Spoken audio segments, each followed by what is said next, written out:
आइए हम आज थोड़ा समय यूना के सुसमाचार से हम देखेंगे, क्योंकि शनिवार का दिन हम लोग यूना के सुसमाचार आज हम लोग कुछ समय के लिए यूना के सुसमाचार 9 अध्याय एक अध्याय उसका 9 आयत से सीखेंगे। यूना के सुसमाचार एक अध्याय का 9 आयत से, सच्ची ज्योति जो हर एक मनुष्य को प्रकाशित करती है जगत में आने वाली थी। यीशु मसीह के बारे में बोल रहे, सच्ची ज्योति जो हर एक मनुष्य को प्रकाशित करती है। कितने लोग यीशु मसीह में विश्वास रखेगा? वो सच्ची ज्योति यीशु मसीह है। यीशु मसीह हर एक को क्या करते हैं? प्रकाशित करते हैं। इसका मतलब हमारा हर एक पापों से, गुनाहों से अगर हम परमेश्वर की तरफ से पूरा तरीके से मोड़ेगा, प्रभु हमको क्या करेंगे? परमेश्वर यीशु मसीह के लेहू हमारे हर एक पाप से हमको क्या करते हैं? शुद्ध करते हैं। वो शुद्धदाई के तरफ से, पवित्रदाई के तरफ से परमेश्वर के वचन हमको लेके जाएंगे। इधर लिखा है, वह जग में था और जगत उसके द्वारा उत्पन्न हुआ। हमको पता है यूनानी सुसमाचार एक अध्याय का एक आयत में भी हमने देखा है, यीशु मसीह वो जगत में कैसे शुरुआत में पृथ्वी होने से पहले शुरुआत में, और इधर लिखा है सब कुछ उनके द्वारा उत्पन्न हुआ और जगत ने उससे नहीं पहचाना। यीशु मसीह को कोई नहीं पहचाना है, क्योंकि सच्ची खुदा को पहचानने के लिए लोगों के अंदर क्या है? बहुत मुश्किल है। लोगों को सच्ची खुदा को पहचाना मुश्किल होते हैं, सच्चाई को जानना मुश्किल होते हैं। परंतु परमेश्वर के वचन में हम देखते हैं, परमेश्वर यीशु मसीह हर एक इंसान को पाप करते हैं और परमेश्वर यीशु मसीह हर एक को अपने तरफ से मोड़ना चाहते हैं। और इधर लिखा है, परमेश्वर को किसी ने, मतलब बहुत सारे लोग, वह आप तो देखो, इधर 8 वचन में लिखा है, वह आप तो वह ज्योति न था। ये तो हमको पता है किसके बारे में बोल रहे? यूहन्ना बपतिस्मा देने के बारे में बोल रहे हैं। लेकिन ये 9 आयत में लिखा है, सच्ची ज्योति जो हर एक मनुष्य को प्रकाशित करते हैं जगत में आने वाली थी, और वह जगत में था और जगत उसके द्वारा उत्पन्न हुआ। यीशु मसीह के द्वारा जगत उत्पन्न हुआ। आज हम जगत में रह रहा है, अलग अलग हम लोग, मतलब ये जगत में रह रहे। और क्या है? ये जगत किसने बनाया? यीशु मसीह ने ये जगत को बनाया है।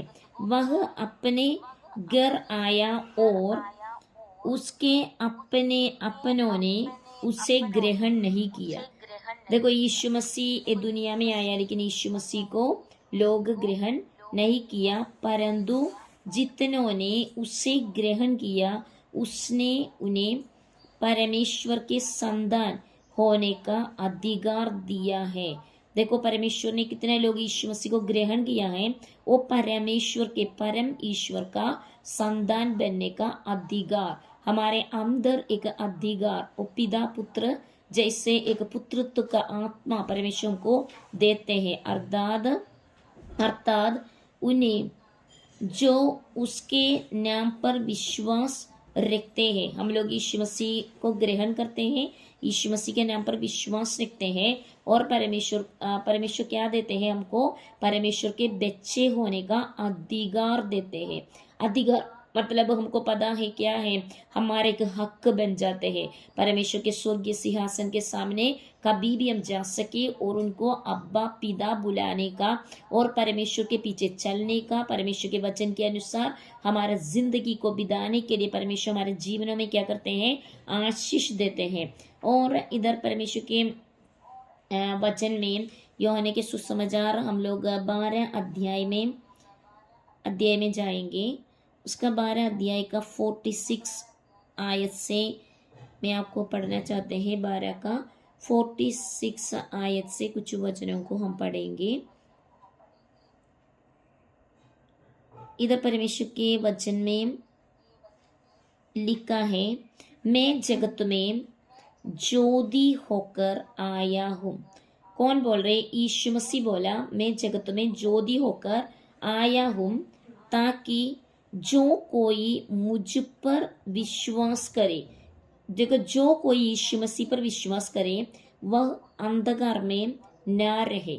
देखो कोई भी यीशु मसीह में, यीशु मसीह जगत में ज्योति बनकर आया और जो कोई यीशु मसीह में विश्वास रहेगा वह अंधकार में नहीं रहेगा। अंधकार मतलब पाप में, अंधकार मतलब अशुद्धि में, अंधकार मतलब कोई भी गलत जीवनों में, वो क्या है? पवित्रताई में एक जीवन बिताने वाला। यीशु मसीह का रास्ता पवित्र रास्ता है। यीशु मसीह पवित्र है, उनका रास्ता पवित्र है। वो पवित्रता के द्वारा हम लोग सिद्ध बन सके और परमेश्वर के सेवा के लिए यीशु के चेला बन सके। इसका 47 में लिखा है, यदि कोई मेरी बातें सुनकर न माने तो मैं उसे दोषी नहीं ठहराता, क्योंकि मैं जगत को दोषी ठहराने के लिए नहीं, परंतु जगत का उद्धार करने के लिए आया हूँ। इधर परमेश्वर के वचन में लिखा है, परमेश्वर यीशु मसीह जगत को क्यों आया है? जगत में आया है ताकि परमेश्वर यीशु मसीह देखो हमको दोषी ठहराने के लिए नहीं, परंतु हमको क्या करने के लिए आया है? परमेश्वर यीशु मसीह हमको बचाने के लिए यीशु मसीह आया है। इधर 48 में लिखा है, जो मुझे तुच्छ जानते हैं, देखो, और मेरी बातों ग्रहण नहीं करता है, उसको दोषी ठहराने वाला तो एक है, अर्थात जो वचन मैंने कहा है वही पिछले दिन में उसे दोषी ठहराया। देखो यीशु मसीह क्या बोल रहे हैं? मैं दोषी ठहराने के लिए नहीं आया, परंतु मेरे वचन को अगर कोई नहीं मानेगा, ये वचन किसने भेजा? मेरा पिता ने भेजा है। वो वचन किसने भेजा और वचन को मैं बोल रहे, वो क्या किसको दोषी ठहराएगा? वो वचन कौन नहीं मानेगा उनको परमेश्वर दोषी ठहराएंगे, क्योंकि मैं न अपनी ओर से बातें नहीं की। देखो अपनी ओर से यीशु मसीह भी, यीशु ने भेजा, यीशु के चेले, हम कोई भी अपनी ओर से बात नहीं कर रहे, परंतु पिता जिसने मुझे भेजा है उसी ने मुझे आज्ञा दी है कि क्या क्या कह और क्या क्या बोलूं। देखो क्या क्या कहना, क्या क्या बोलना है, वो परमेश्वर यीशु मसीह पिता से प्राप्त किया है। पवित्र में हमसे क्या बोलते, वो हम बोलते हैं। अगर परमेश्वर का वचन की बातों को सुनकर भी और उसको पढ़कर भी, नहीं तो सुनकर भी हम वो बातों में नहीं चलेगा, हम लोग क्या है? खुद को दोषी ठहराएंगे, क्योंकि परमेश्वर यीशु मसीह नहीं, परंतु पिता परमेश्वर सर्वशक्तिमान क्या करेगा? हमको दिया हुआ वचन के द्वारा हमको परमेश्वर हिसाब देगा। तो हमारे देखो परमेश्वर के वचन के अनुसार हम लोग हमारे जीवन में क्या हो जाएंगे? हम दोषी ठहर जाएंगे। और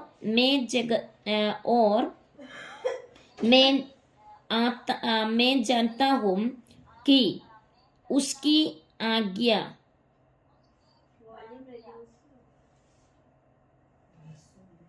आनंद जीवन है। परमेश्वर यीशु मसीह क्या चाहते हैं?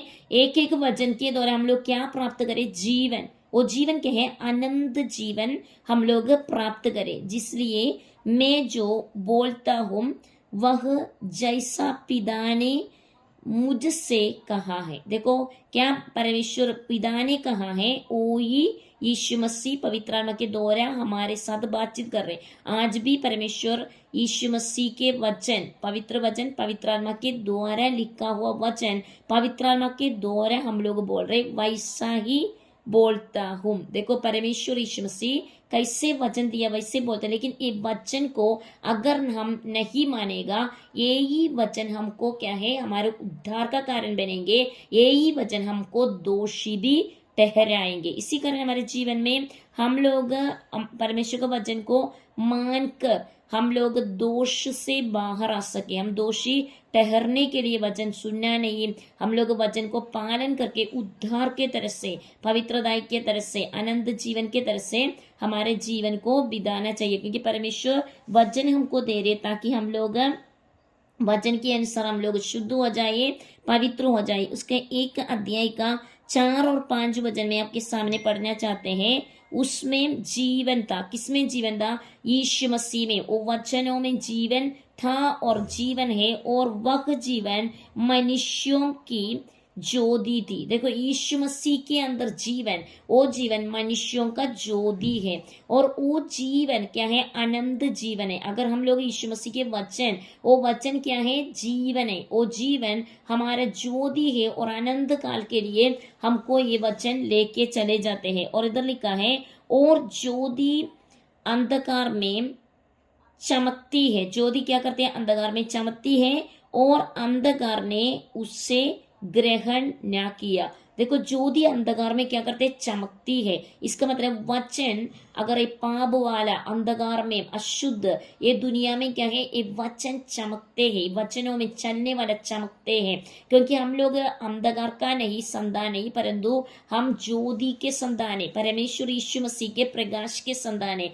अगर हम यीशु मसीह को ग्रहण किया है, वचन को ग्रहण किया, यीशु मसीह जीवित वचन है, वो वचन को हम ग्रहण करते हैं, वो वचन हमारे जिंदगियों के क्या करते हैं? हम सुनते सुनते वो वचन हमको क्या करेंगे? शुद्ध करेंगे। अगर वो वचन को हम ग्रहण करेगा तो वचन सुनने से हम लोग शुद्ध नहीं, परंतु वो वचन ग्रहण करने के द्वारा हमारे जीवनों में हम क्या हो जाएंगे? शुद्ध होते जाएंगे। अगर यशायाह नबी की किताब 49 में हम आएंगे, यशायाह नबी की किताब 49 का हम लोग एक वचन के तरफ से जाएंगे। 49 का 6 आयत में हम लोग आएंगे। यशायाह नबी 49 का 6 आयत।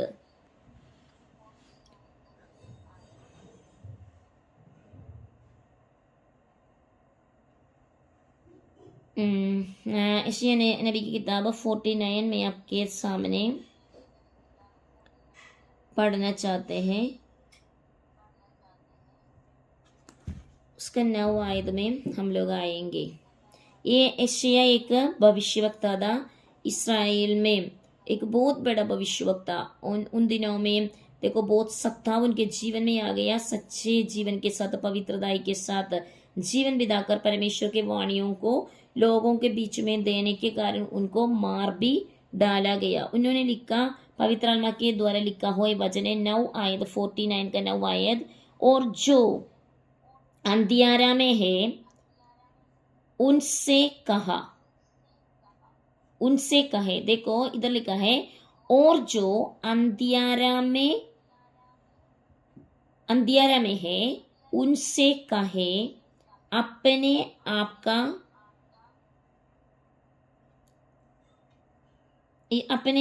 अपने आप को दिखलाओ। वे मार्ग के किनारे किनारे पेड़ बरने पाएंगे। सब मुंडे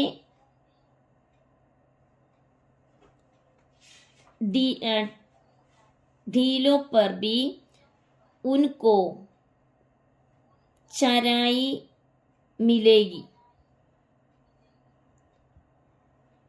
इधर परमेश्वर के वचन में मैंने यशायाह नबी की किताब, अगर इधर देखो अलग अलग किताबों में है, लेकिन यशायाह नबी और यिर्मयाह नबी की किताब में भी परमेश्वर का वचन में लिखा है। अगर हम परमेश्वर के वचन के अनुसार शो गॉन एबल गॉन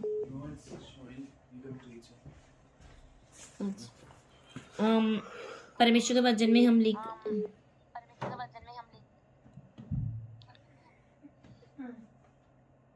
इधर परमेश्वर के वचन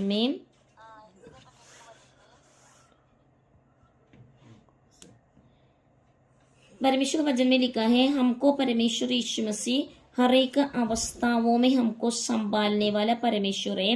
हर एक स्थितियों में हमको परमेश्वर चराई देने वाला परमेश्वर है। हमारे जिंदगियों में परमेश्वर, अगर परमेश्वर के वचन को मान कर चलेगा परमेश्वर ओ वचन के द्वारा हमारे जीवन में क्या करेंगे, आशीषों को उंडेलने वाला परमेश्वर है। और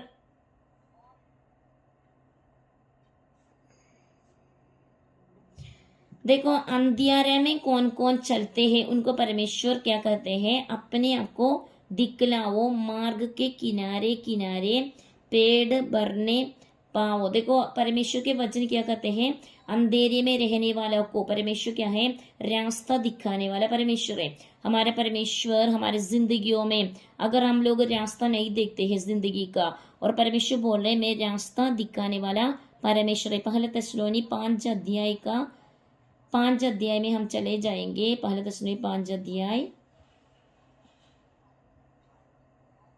पहला तेसलोनी 5 अध्याय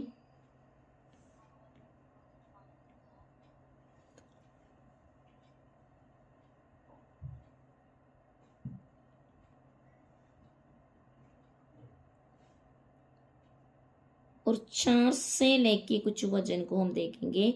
5 अध्याय का 4 से लेके कुछ वचन। पर हे भाइयों, तुम तो अंधकार में नहीं हो। देखो अगर हम यीशु मसीह को ग्रहण किया, वचन के अनुसार हमारे जीवन बिताते हैं, फिर हम लोग अंधकार में नहीं, अंधकार मतलब पाप में नहीं, और अंधकार के कोई भी काम हमारे जिंदगियों में नहीं होने के लिए यीशु मसीह ने हमको यीशु के लेहू दिया है। और लेहू के अंदर अगर हम हमको छुपा कर रखे और परमेश्वर के वचन के द्वारा हमको संभाल कर रखे, हमको कोई भी अंधकार की शक्ति हमारे जीवनों में कार्य नहीं करेगा। कि वह दिन तुम पर चोर की नाई आ पड़े। हम अंधकार में रहने के लिए वाले के लिए इधर तेसलोनी की किताब में लिखा है 5 अध्याय का 4 में लिखा है, यीशु मसीह के आगमन एक चोर के नाई पड़ेंगे। परंतु तैयारी में रहने वाले लोग क्या है, पवित्रदाई में, अंधकार में नहीं, वो ज्योति में चलते हैं। तो ज्योति मतलब क्या है, यीशु मसीह, यीशु के वचन। अगर कोई परमेश्वर का वचन के अनुसार जीवन बिताएगा, वो अंधकार में नहीं चलेगा परंतु ज्योति में है, क्योंकि तुम सब ज्योति के संतान और दिन की संतान हो। परमेश्वर क्या क्या बोल रहे हैं, हम लोग ज्योति यीशु मसीह के संतान, और हम लोग क्या है, दिन का संतान, और दिन का संतान है। और हम न रात के हैं न अंधकार के हैं। अगर एक बार हमने यीशु मसीह को ग्रहण किया है, हम रात का अंधकार का नहीं, मतलब पाप का नहीं है। हम पिछले दिनों में क्या पाप करते आया, वो पाप में जीवन नहीं बिताना चाहिए, परंतु हम लोग ज्योति का है। हम कहाँ पर जाने वाला, एक ही हमको सोचना है, ये दुनिया आग से भस्म होकर खत्म हो जाएंगे। ये दुनिया हमेशा के लिए नहीं रहेंगे। हम लोग का हमेशा की जिंदगी कहाँ रहना है, स्वर्ग राज्य में जीना है। अगर ऐसा है तो परमेश्वर के वचन के अनुसार हमारे जिंदगी को हर पल हमको क्या करना है, धोने का जरूरत है। यीशु के लहू के द्वारा, यीशु के वचन के द्वारा और यीशु के नाम के द्वारा हम लोग वो वचन को पकड़कर, वो नाम, सारे नाम से ऊंचा नाम, उनको पकड़कर और यीशु मसीह के पीछे हर पल हमको चलने का जरूरत है। इधर 6 आयत में लिखा है, इसलिए हम औरों की नाई सोते नहीं रहे, पर जागते और सावधान रहे। हमारे जिंदगियों में हम लोग क्या करना है, जागते और सावधान रहेगा तो हम यीशु मसीह के आगमन में जा सकते। हम लोग जागते रहना और सावधान रहना। देखो क्या बातों को बोलना, क्या नहीं बोलना, क्या करना नहीं करना है। हमारे जीवन में किसका हिसाब देना, सिर्फ यीशु मसीह को। ये दुनिया में हमारा माँ बाप होंगे, भाई बहन होंगे, पति पत्नी होंगे, बच्चे होंगे, लेकिन किसी को, हमारे दोस्त लोग होंगे, समाज के लोग होंगे, देश के लोग होंगे, ये दुनिया के अलग अलग लोग, हम किसी का भी हिसाब नहीं देना, परंतु हम लोग जागते और सावधान रहना यीशु के आगमन के लिए, क्योंकि हिसाब देने का दिन सबको आएंगे। ये दुनिया में अगर कोई गूंगे भी हो, उस दिन उसका मुंह खोल जाएगा, वो बोल पाएंगे। देखो उसको हिसाब देना पड़ेगा। परमेश्वर बोलेंगे, मैंने आपको इतना दिन ये दुनिया में रहने के लिए दिया, आपने मुझे आपको इतना पल ये दुनिया में रहने के लिए दिया, मैंने इतने महीने आपको ये दुनिया में रहने के लिए दिया, मैंने आपको इतने साल ये दुनिया में रहने के लिए दिया। हर दिन दिन, हर पल, हर समय आपने क्या क्या किया है, आपके हर समय तक हिसाब, हर पल के हिसाब हम किसी इंसान को नहीं देना परंतु परमेश्वर को। इसी कारण वचन कहते हैं एक सिपाही के समान, तिमोथियुस की किताब में हम देखते हैं कि सिपाही के समान हमारे जिंदगियों में एक परिशीलन होना चाहिए। किसान के समान हम लोग इंतजार में रहना है, वो फल काटने के लिए इंतजार करते हैं, मेहनत करते हैं। वैसे हमारे जिंदगियों में यीशु के आगमन के लिए और हमारा जिंदगी को सही रखने के लिए, परमेश्वर के वचन के अनुसार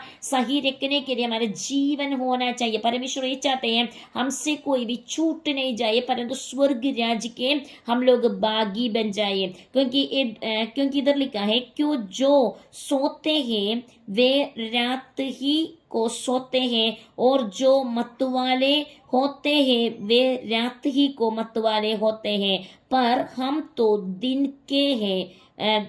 विश्वास और प्रेम की जिलम पहन ले और उद्धार की आशा का ठोप पहनकर, देखो इधर लिखा है सावधान रहे। हमारे जिंदगियों में सावधान रहने का कैसा है, प्रेम का जिलम और विश्वास के जिलम। और हमारे जिंदगियों में हम परमेश्वर के वचन कहते हैं हम आशा रख कर, आजकल लोग निराशा में जाते हैं, आशा का जिलम किसी के और उद्धार का आशा किसी के पास होता है। आशा ही नहीं, उद्धार भी नहीं, आशा भी नहीं। परमेश्वर वचन अगर हमारी जिंदगियों में उद्धार पाए, सचमुच में हमने यीशु मसीह को ग्रहण करके यीशु में विश्वास रखकर उद्धार पाया, हर एक जीवन में आशा उत्पन्न होते हैं। क्योंकि यीशु मसीह निराशा नहीं देते हैं, शैतान निराशा देते परंतु यीशु मसीह आशा देते हैं। हमारे जिंदगियों में परमेश्वर ये चाहते हैं हम आशा में संपूर्ण होकर, आशा में परिपूर्ण होकर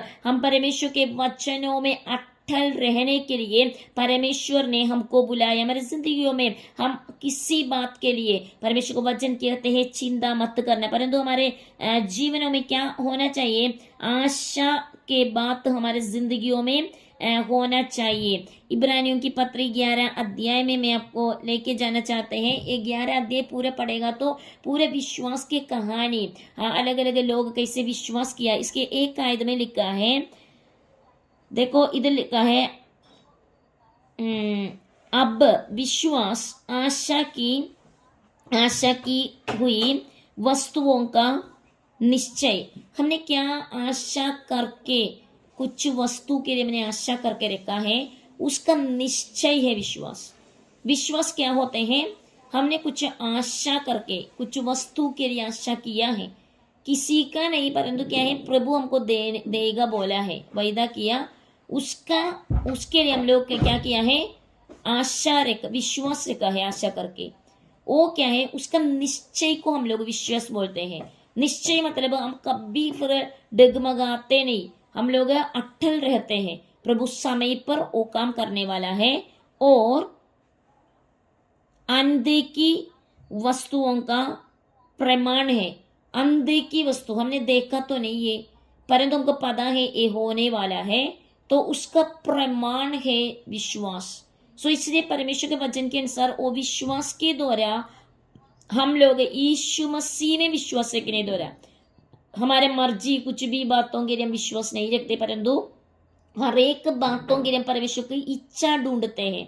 परमेश्वर की इच्छा क्या है, स्वर्ग में परमेश्वर की इच्छा कैसे पूरा होते हैं वैसे ये पृथ्वी में भी परमेश्वर की इच्छा पूरा होने के लिए प्रभु की इच्छा के अनुसार हम लोग विश्वास में अटल रहते हैं। क्या वस्तु के लिए, क्या विषय के लिए हम विश्वास रखते हैं, वो प्रभु की इच्छा होते हैं, उसके लिए विश्वास के साथ हम लोग निश्चय रख कर, हम लोग अनदेखी, उसको देखा नहीं परंतु हम लोग उसको क्या करते हैं, वो अनदेखी वस्तुओं के ऊपर निश्चय के साथ हम लोग विश्वास में रखते हैं, आशा रखते हैं, वो हमको क्या मिल जाएगा, वो ये विश्वास। इधर वचन में बहुत सारे विषय लिखा है, क्योंकि इसी के विषय में प्राचीनों की अच्छी गवाही दी गई। देखो प्राचीन लोग भी क्या है, विश्वास करने के द्वारा क्या गवाही नहीं हो सकते। मैं कुछ घंटे तक कुछ किसी के साथ बातचीत कर रहे थे, वो बातचीतों में मैंने उनको पूरे गवाही बोल रहे थे।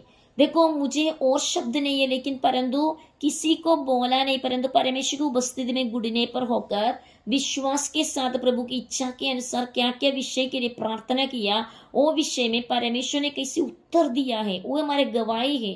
प्राचीन लोग भी ऐसे गवाही दिया है, क्योंकि हमने कोई इंसान से नहीं प्राप्त किया, परंतु हमने किससे प्राप्त किया? परमेश्वर से प्राप्त किया है। इसी कारण हमारे जीवनों में हम लोग क्या कुछ विश्वास के साथ प्रार्थना में मांगेगा, वचन कहते हैं वो हमको मिल जाएगा, वो मिल चुका है। परमेश्वर को धन्यवाद करना चाहिए। वैसे अलग अलग परमेश्वर के वचनों में अलग अलग बातों को परमेश्वर कैसे लोग मतलब पुराने समयों में कैसे विश्वास का निश्चय के साथ और उसको आश्चर्य कर प्रार्थना किया।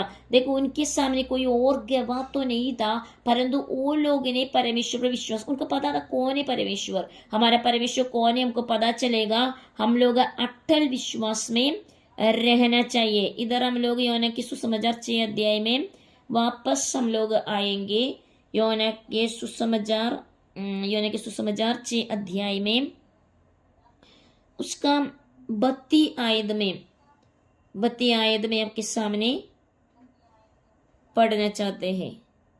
इधर 32 में लिखा है, यीशु ने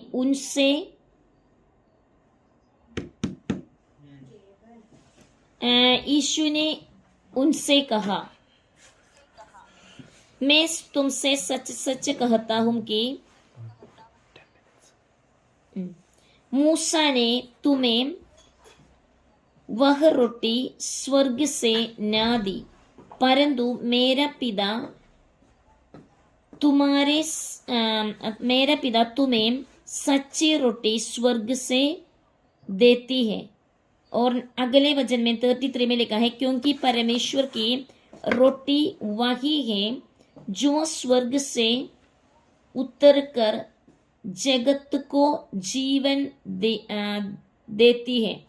इधर देखो मूसा ने इस्राएली लोगों को 40 साल उनका क्या है, वो मरुभूमि में यात्रा करने के वक्त उनके भूख की अवस्था में कैसे मूसा ने स्वर्ग से रोटी दिए कहानी है। लेकिन यीशु मसीह ने क्या बोला? यीशु ने उनसे कहा, मैं तुमसे सच सच कहता हूँ।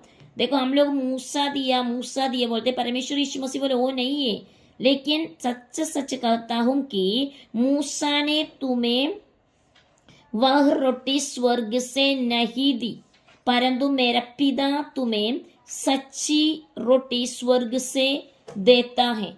देखो मूसा ने दिया वो रोटी क्या है? वो नहीं सच्ची रोटी, वो स्वर्गदूत खाते थे, परंतु सच्ची रोटी पिता ने दिया वो यीशु मसीह है। यीशु मसीह जीवन का रोटी है, क्योंकि परमेश्वर की रोटी वही है जो स्वर्ग से उतरकर जगत को जीवन देता है। हमारे आत्मिक मृत्यु से हमको बचाने वाला वो जीवन कौन देते? यीशु मसीह। यीशु मसीह सच्ची रोटी है। ये नहीं सोचना है मतलब हमारा पेट भरने वाला रोटी मूसा ने इस्राएली लोगों को दिया है। आज भी म्यूजियम में, यूके का म्यूजियम में वो रखा है, वो मन्ना, उसका नाम है मन्ना और रखा है। परंतु यीशु मसीह ने बोला सच्ची रोटी, जीवन का रोटी कौन है? वो मैं हूँ, वो मैं जीवन का रोटी, मैं जीवन देता हूँ। और मैं क्या है? सच्ची रोटी। मैं जगत को क्या देते हैं? जीवन देते हैं। एक इंसान के लिए कितना लोग है, जगत में कितना लोग रहते हैं, हर एक को जीवन देने के लिए यीशु मसीह आया है। अगर हम सचमुच में यीशु में विश्वास करेगा, ये दुनिया में हमारा ये तंबू शरीर को छोड़कर हम लोग अनंत काल में जाएंगे। देखो अनंत काल 2 जगह है, एक नरक एक स्वर्ग है। परमेश्वर यीशु मसीह बोल रहे, अगर हम यीशु मसीह को ग्रहण करेंगे, यीशु मसीह के वचन के अनुसार हमारे जिंदगी को चलाएंगे, ये नहीं एक बार उद्धार पाया, एक बार डूब के बपतिस्मा लिया, हम हमारे मन मर्जी जीवन नहीं बिताना, परंतु वचन के अनुसार हमारे जिंदगी को हम चलाएगा। परमेश्वर बोले वचन हमारे जीवन में मतलब जगत को क्या करते दे? जीवन देगा। ये वचन हमारे जीवन में हमारे मृत्यु के बाद भी शरीर में भी मृत्यु हो जाएगा, लेकिन हमारे आत्मा में हमेशा के लिए में जीवन में प्रवेश करने के लिए हमारे जीवन में परमेश्वर वचन के द्वारा कार्य करते हैं। बुलाए लोग बहुत है परंतु चुने हुआ लोग कम है। परमेश्वर के वचनों में चलने वाला बहुत कम होते हैं, क्योंकि वचन के अनुसार ये रास्ता एक कठिन रास्ता, सकेत रास्ता है। वचन के अनुसार जीवन बिताना बड़ा मुश्किल है, परंतु हर पल हम परमेश्वर के वचन के अनुसार हमारे जिंदगी को बिताएगा, ताकि हम स्वर्गीय राज्य में जाएंगे। आनंद काल में हमेशा का जिंदगी हम स्वर्ग में बिता पाएंगे। इसलिए हम हमारे पूर्वी के समान नहीं, हमारे मतलब क्या है, पूर्वी लोग ने क्या गलती किया वो गलतियों में नहीं, परंतु हम लोग सुधार के साथ पाप से सुधार पाकर, गलतियों से सुधार पाकर हम लोग एक अलगदाई के जीवन के साथ, हमारे माँ बाप ने कुछ गलती किया, हमारे भाई बहनों ने गलती किया, हमारे समाज में हमारे रिश्तेदारों ने कुछ गलती किया, वो गलतियों में हम नहीं चले, परंतु हम लोग पवित्रता ईमानदारी के साथ सच्चाई के साथ यीशु कैसे जिया, यीशु को देखकर चलने के लिए यीशु ने क्या सिखाया, वो वचनों में हम लोग अटल रहने के लिए, वो वचन को पकड़ कर चलने के लिए, हमारे जिंदगियों से सचमुच में उद्धार का वो फल नहीं है तो मन फिराव का वो फल देखने के लिए हमारे जीवन क्या होना चाहिए, परमेश्वर के सामने एक शुद्ध एक शुद्ध अशुद्ध नहीं परंतु शुद्धदाई का एक बर्तन हम होने के लिए, ताकि परमेश्वर के लिए हम उपयोग पात्र बन जाएंगे। आइए हमारे जीवन को परमेश्वर के सामने समर्पण करेंगे। कल भी हमारा मीटिंग होंगे, कल हम सब लोग प्रभु चाहे हम मिलेंगे और परमेश्वर के सामने हम परमेश्वर से प्रार्थना करेंगे, परमेश्वर यीशु मसीह मेरे जीवन में आप आइए, मेरे जिंदगी के द्वारा प्रभु जी हर पल आपके वचन के अनुसार मेरे जीवन को परमेश्वर शुद्धदाई पवित्रदाई के साथ चलाने के लिए मेरा प्रार्थना है। आइए हमारे जीवन को समर्पण करेंगे। परमेश्वर यीशु मसीह जी हम आपको धन्यवाद देना चाहते प्रभु जी सुंदर समय के लिए। प्रभु जी हमारा प्रार्थना है हर पल हम परमेश्वर यीशु मसीह के वचन के अनुसार हमारे जिंदगी को चला सके। प्रभु जी हमारे जीवन के द्वारा कोई भी गलती नहीं परंतु परमेश्वर पवित्रताई के साथ जीवन बिताने के लिए हम हर एक को परमेश्वर आशीषित करने के लिए प्रार्थना, हमारे भाई बहनों के लिए प्रार्थना करते प्रभु जी। ये जूम के द्वारा परमेश्वर के वचन सुनने वाला, यूट्यूब चैनल के द्वारा परमेश्वर के वचन को सुनने वाला, अलग अलग परमेश्वर सोशल मीडिया के माध्यम के द्वारा वचन सुनने वाला हर एक के ऊपर यीशु मसीह हालेलुया प्रकट होने के लिए, आपके सामर्थ्य प्रकट होने के लिए, उनके जिंदगी के अंधियारे को परमेश्वर दूर हटाने के लिए परमेश्वर उनके जिंदगी में प्रकाशित करने के लिए प्रार्थना है। पिता पुत्र पवित्र आत्मा का नाम प्रयोग के जीवन को आशीष देते प्रभु जी। उत्तर भारत के परमेश्वर हालेलुया एक ठंड के मौसम में हमारे भाई बहनों से कोई भी बीमार हो प्रभु जी आपका पवित्र हाथ छू कर उनके चंगा करने के लिए परमेश्वर, कोई भी कमी हटी उनकी जिंदगियों में है परमेश्वर उनको दूर हटा दीजिए। यीशु के आगमन कभी भी परमेश्वर हो सके वो आगमन के लिए तैयार रहने के लिए एक एक जीवनों में परमेश्वर मदद करने के लिए प्रार्थना। धन्यवाद के साथ प्रार्थना हमारे उद्धार करता यीशु मसीह के पवित्र मीठे नाम से आमीन आमीन। परमेश्वर सबको आशीष करे। कल भी प्रभु चाहे हम लोग दानियल के किताब से सीखेंगे। प्रभु सबको आशीष करे।